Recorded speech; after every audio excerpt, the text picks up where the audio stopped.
Hello everyone, it's Chris aka Lady Taka, and it is time for a haul video, both thrift and rummage sale and flea market for September 21st, and this is for the last 2 weeks. I did find stuff last week, but I couldn't really talk to do a video. I had a cold flu allergy thing going on from like last Thursday to like this Thursday, and still getting a little seasonal allergies going on. So I'm not as bad sounding as I was last week, but this is a combined lot. So for 50 cents, I picked up a really dirty Linus vintage doll. It's called a pocket doll, made in Hong Kong. I believe this is either from the 60s or 70s, but he does need a bit of a cleaning on his head. But I thought he was cute and adorable. And then last week at Goodwill for $1.99, I got this cute dog figurine, and it is a beagle, and it still has its original label collar on it, so I thought that was cool. No chips, so I figured I better rescue him off the shelf before someone hurt him. I got this for 75 cents. It's a little covered wagon pencil sharpener.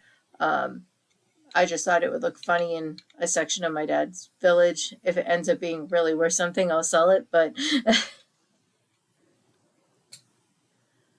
then I got, I think this one was 50 cents as well. This cute skunk getting his stripe painted on by a mouse. I believe it is a precious moment. It said it's Brighten Someone's Day, 1987. And then I got this figurine of Eeyore for 50 cents yesterday. And there's nothing wrong with it. It's just really weird to see Eeyore smile. It's actually somewhat off-putting watching Eeyore smile. Must be based off that one birthday party where he smiles. But I thought that was different. Picked this up for 75 cents. It is a Harley Davidson official hog. This one I'll probably keep for me, and when I go through my stuff, I'll find the larger version I have, and I'll sell that one. But, you know, add collection. Did do some kids' books. Found this for $1 yesterday, so I finally found the one with Tacky on the cover wearing this outfit. He's not wearing his hat, but at least he's wearing this outfit. So I will have this one and the Winter Olympics one I found, and the plush in a lot. But figured that was cute. I'm not sure how much I paid for this. I think it was 50 cents at the thrift store, but it's one of those serendipity books, so I'm getting a lot of those together. I think this makes 4 or 5 now. A unicorn. And then Little Mermaid. Again, I'll do a lot of these kind of ones together. And then I had to get this one because it was Goofy and the Dragon, which I'd never seen before. So I will read through the ones I've never seen before I sell them. But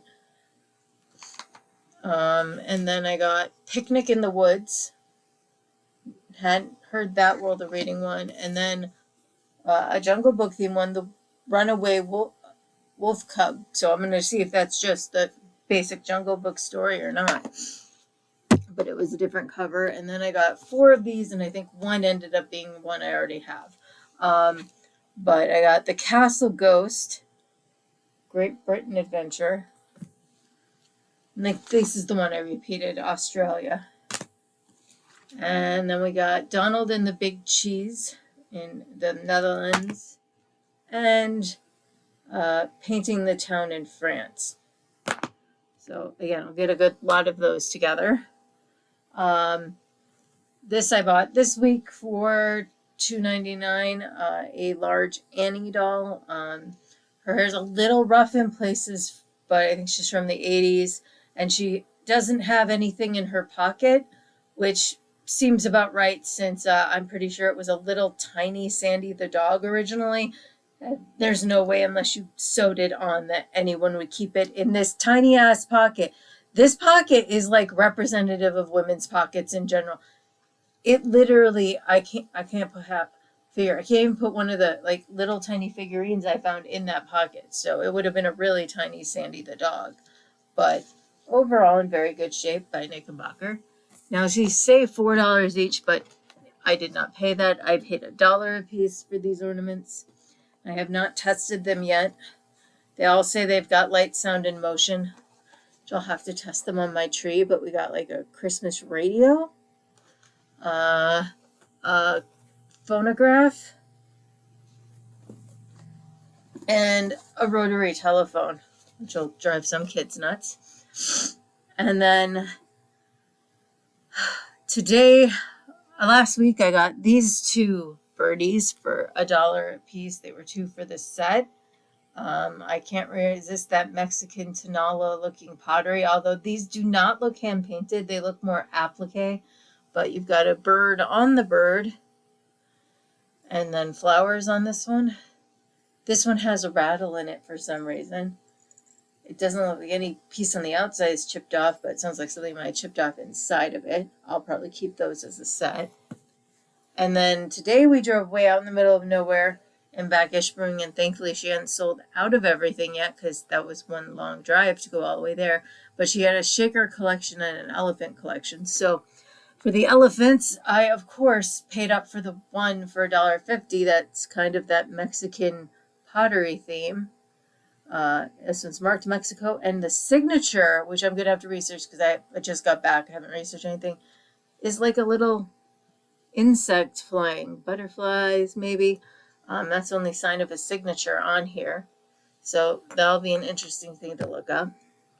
Then I grabbed for 50 cents this Quarry Critters elephant. This is different than the one I have. This one says his name is Elliot. I think I have Elf listed right now. And then for 50 cents, it's a little dirty, but got this cool obelisk hand painted by Lara G, maybe Lisa G, maybe her signature's really not that great. But there's like grape on there, and it's got the pink. I did check. I don't think it glows under UV light. Some of them do, some of them don't. Oh, cute UV light cut in my pocket. Nope, it's just reflecting the light. So, but it is a Fenton. And then for her shakers, I grabbed the Tiki guys because I figured they were a safe sale. They are marked. Apparently, they were from Walt Disney World and originally were 75 cents in Walt Disney World. They are marked made in Japan, Kwan. So, but they were an exclusive Disney World item. Didn't just grab them because long drive. Then I grabbed a couple lobster claws because those were pretty neat looking. And they are marked Denko on the bottom. Made in Japan with a cooperation from Youth Month, Maine. So that makes sense that you'd send lobster claws to Maine. And then the third pair I got is marked Japan. And I couldn't resist the mustache gentleman. What's really interesting is this one has the dark band, so I'm assuming he's supposed to be pepper and he's supposed to be salt.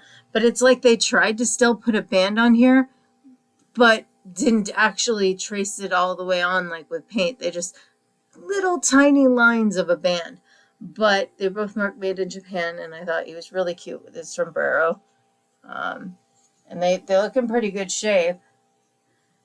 This one's actually marked Sequona, California 69. Like, that's when they got it. And then I went to a flea market today, and I dug through the 2 boxes of toys and found a couple there, and then I splurged. All right, so I couldn't help but get the Quickie Mart guy from Simpsons saying, "Thank you, come again," in his pumpkin costume. I believe that now makes the collection of Simpsons Halloween I have, because I have Marge as a witch and Itchy or Scratchy in a skeleton costume. Can't remember which was the cat and which was the mouse. But, and then also for 50 cents, I grabbed these guys, which I think are Jack in the Box characters for fast food, but in a sporty way. Like he's got a surfboard and then like an astronaut kind of guy. So I'm going to research these a bit. I don't know if they're rare or anything. If nothing else, they end up in my advertising collection. Just because they were just neat. And then my ultimate splurge for myself today was this awesome Beetlejuice 31 points of articulation figure with multiple accessories, including hat, cane, different hands, a bottle of something, and there is a sandworm hiding behind here. So the reason it was only 10 was it was obviously opened already. So let me just pop that out. Oh no, that's better than a sandworm. Oh no, that's a real wind. It said sandworm on the back, but it's actually Ginger the spider. That's awesome. That's like an extra bonus for me. I love Ginger the spider. Oh, you won't open. Why won't you open? It's the fun of trying to get it out. And you're like, how is your packaging working, dude? Ah, there we go. Yeah, apparently this is not in the right box. There's the hat and the cane in the hands, but instead of a sandworm, I got Ginger the spider from the cartoon show, the tap dancing spider. That's an extra bonus win. That's better than the sandworm that was supposed to be in it to me. Like, see, the back of the box says sandworm, and she kind of had a sandworm color, but I prefer Ginger, so win. And I'm not an in the box collector, so this will come out and he'll go on display, and so will she. So that's a little bonus though. She's pretty detailed in herself, and then got Beetlejuice a la the cartoon. Oh, that's weird. His waist has movement, but his tie doesn't move with it. But let's see if I can get his hat on him. I'm not sure if that actually will stay on him, but that's cute. He's got a cane and different sets of hands I can switch out. But yeah, he's got articulation, but figured he was still in the box, and bonus, I thought that was going to be a sandworm, and it ended up being Ginger. It's fine though. We like Ginger. But I think that's funny. That might also be why she made it only 10, because it wasn't what it said it was. And I don't know what this is doing in there, but that was in there. So that is everything. I will put my links for my Trashkateer Treasure stores on Etsy and not Amazon, Etsy and eBay on below. If there was something you liked in the video that said I was going to put it up for sale, just say it in the comments and I'll tell you which site I ended up putting it up. All right. Thanks for watching.